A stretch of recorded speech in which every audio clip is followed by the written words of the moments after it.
बैल का दूध। नमस्कार साथियों, आइए आज सुनते हैं।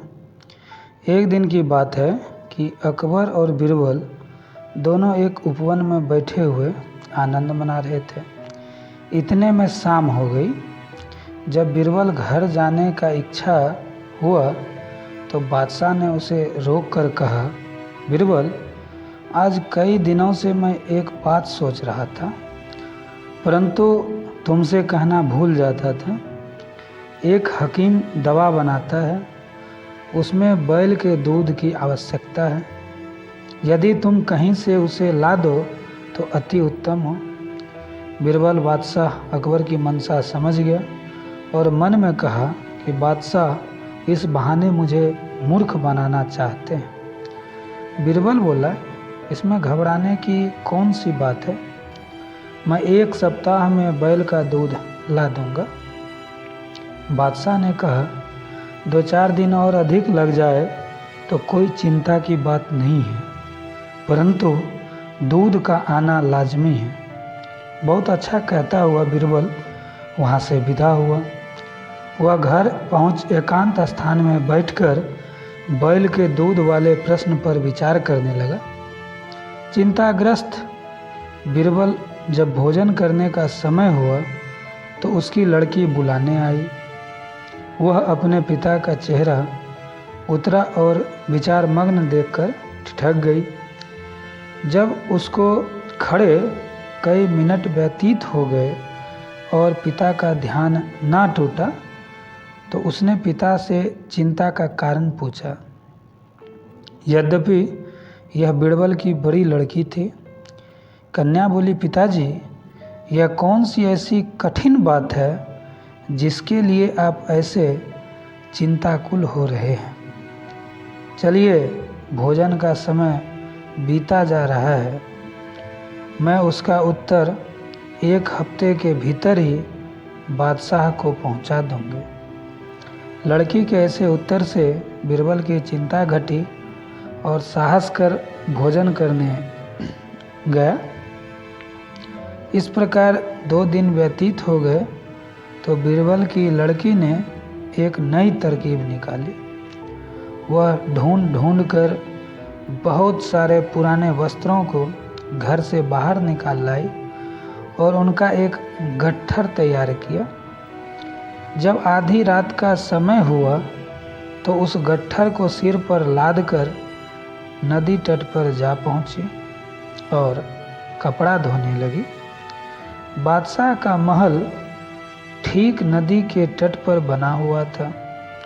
अर्धरात्रि के समय नींद के प्रथम पहर में जब कपड़ा धोने की आवाज़ बादशाह के कान में पड़ी तो उसकी निद्रा भंग हो गई और पहरेदार और संतरी को पुकारा और बोला, देखो, इतनी रात्रि में कौन धोबी कपड़ा धो रहा है, उसे तुरंत पकड़कर मेरे पास लाओ। पहरे वाला सिपाही हुक्म पाते ही कई अन्य सिपाहियों के साथ वहां पर जा पहुंचा, जहां से कपड़े धोने की आवाज़ आ रही थी। वे सब बड़े हैरान और परेशान हुए, क्योंकि देखते क्या है कि एक सिर से पैर तक अति सुंदर युवती कपड़े धो रही है। सिपाहियों ने उसे कई बार पुकार कर बादशाह का हुक्म सुनाया, परंतु वह उनकी बातें अनसुनी कर बराबर अपने काम में व्यस्त रही। आखिर एक सिपाही उसके बिल्कुल समीप पहुंचकर बोली, अरे तू कौन है जो इतनी धिष्ठा कर रही है और पुकारने पर सुनती भी नहीं। चल, तुझे बादशाह ने बुलाया है। लड़की तो यैन कैन प्राकारेण बादशाह के पास पहुंचना ही चाहती थी, परंतु फिर भी अपना अभिप्राय छिपाकर बोली, आप लोग मुझे क्यों दुख देने पर उतारू हुए हैं। लो, मैं अपने घर चली जाती हूँ। सिपाहियों ने कहा, खबरदार, तुम्हारा भला इसी में है कि सीधे हम लोगों के साथ बादशाह के पास चलो।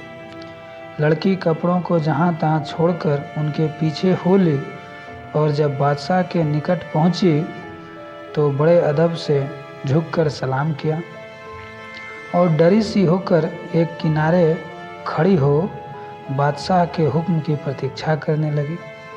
अकबर क्रोध से आग बबूला हो रहा था।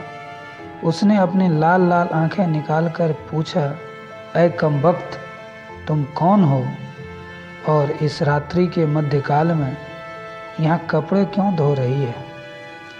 लड़की ने देखा कि बादशाह क्रोध से तमतमा गया है, इसलिए कांपती हुई गिड़गिड़ाकर लड़खड़ाती जुबान से बोली, श्रीमान श्रीमान।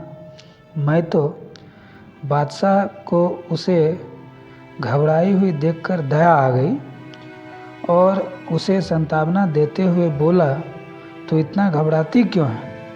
यदि साफ साफ बतला देगी तो तुझे माफ़ ही दे दी जाएगी, अन्यथा बहुत कष्ट उठाएगी। लड़की ने कहा, राजन, मुझे इस समय अत्यंत आवश्यकता पड़ी है, जिस कारण विवश होकर कपड़े धोने आई हूँ। बादशाह ने कहा, ऐ अभागी, ऐसी कौन सी ज़रूरत थी जिसके लिए तू इतनी परेशान है?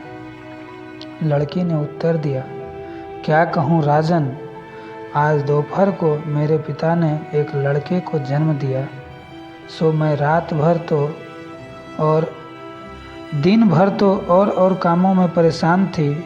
इस वक्त फुर्सत पाने पर कपड़े धोने आई हूँ, क्योंकि साफ कपड़ों की आवश्यकता आन पड़ी है।